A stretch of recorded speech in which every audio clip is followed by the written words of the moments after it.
मरियम, अब मुझसे नमाज के लिए हाथ नहीं उठाए जाते, मुझे खुद से घिन आती है। क्या हुआ जोया, ऐसी बातें क्यों कर रही हो? अल्लाह तो बहुत मेहरबान है। कैसी मेहरबानी? मैं एक धोखेबाज हूँ। पिछले हफ्ते ही तौबा की थी, रोई थी, और कल फिर वही गुनाह कर बैठी, वही गलती। अब किस मुंह से माफी मांगू? ऐसा लगता है मैं अल्लाह के साथ मजाक कर रही हूँ। अब बस, अब हिम्मत नहीं है। जोया, तुम्हें लग रहा है कि तुम अल्लाह से दूर हो गई हो, लेकिन सच तो ये है कि अभी तुम शैतान के सबसे बड़े जाल में फंसने वाली हो। सुनो, एक बहुत गहरी हकीकत बताती हूँ। देखो, हम इंसान हैं, फरिश्ते नहीं। डॉक्टर इसरार अहमद साहब ने इस बात को बहुत खूबसूरती से समझाया है। वो कहते हैं कि एक इंसान तौबा करता है, लेकिन फिर हालात ऐसे बनते हैं, जज्बात ऐसे उभरते हैं कि वो अपने नफ्स यानी डिजायर्स पर काबू नहीं रख पाता और गुनाह हो जाता है। तो क्या वो हार मान ले? नहीं, बल्कि जैसे ही एहसास हो फिर तौबा करो, फिर गुनाह हो जाए फिर तौबा करो, करते रहो करते रहो।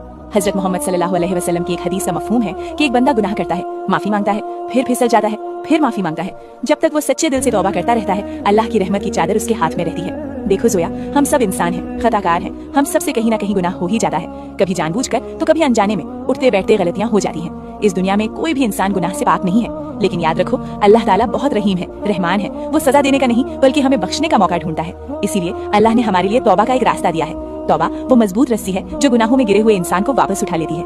हमारे प्यारे नबी हजरत मोहम्मद सल्लल्लाहु अलैहि वसल्लम ने फरमाया है, हर इंसान खताकार है, यानी गलती करने वाला है, लेकिन सबसे बेहतरीन खताकार वो है जो तौबा कर ले। तो अगर तौबा के बाद तुमसे फिर लत लग गई, फिर गुनाह हो गया, तो हार मत मानो। जब तक सांस है, तौबा का दरवाजा खुला है। फिर गुनाह हुआ, फिर तौबा करो, फिर फिसले, फिर तौबा करो। उठते बैठते चलते फिरते तौबा करती रहो। जानती हो, अगर तुम डटी रही तो एक मकाम ऐसा आता है जब शैतान खुद थक जाता है। वो कहता है, अरे ये तो तौबा कर ही लेगा, इसे गुमराह करने का क्या फायदा। शैतान तुम्हें गुनाह करवाकर उतना खुश नहीं होता जितना तुम्हें तौबा से रोक कर खुश होता है। तो बस करती रहो तौबा। क्या पता तुम्हारी इसी तड़प को देखकर अल्लाह तुम्हें थाम ले और एक दिन वो गुनाह हमेशा के लिए तुमसे छूट जाए। हारना नहीं है, बस लौट आना है। वो चाहता है तुम सोचो कि मैं पापी हूँ, अब माफी नहीं मिलेगी, लेकिन हकीकत ये है कि जब तक तुम्हारी सांस चल रही है, मेरे रब ने तौबा का दरवाजा कभी बंद नहीं किया। तुम हारो मत, शैतान को हराओ। सुभान अल्लाह। मरियम, मुझे तो ये पता ही नहीं था। मैं तो नाउमीदी में पता नहीं क्या क्या सोच रही थी, लेकिन हकीकत तो कुछ और ही है। मैं फजूल में शैतान के वसवसों में आ रही थी। मैं अभी जा रही हूँ वुजू करने और तौबा करूंगी, और हमेशा करती रहूंगी जब तक मेरा रब मुझे थाम नहीं लेता। बेशक, बिल्कुल सही बात है। अल्लाह की रहमत से कभी मायूस नहीं होना चाहिए। वो तो इंतजार करता है कि कब उसका बंदा पलट कर आए।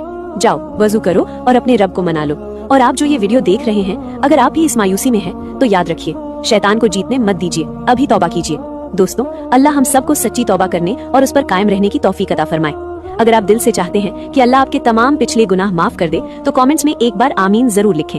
क्या पता किसकी आमीन से हम सबकी बख्शिश हो जाए।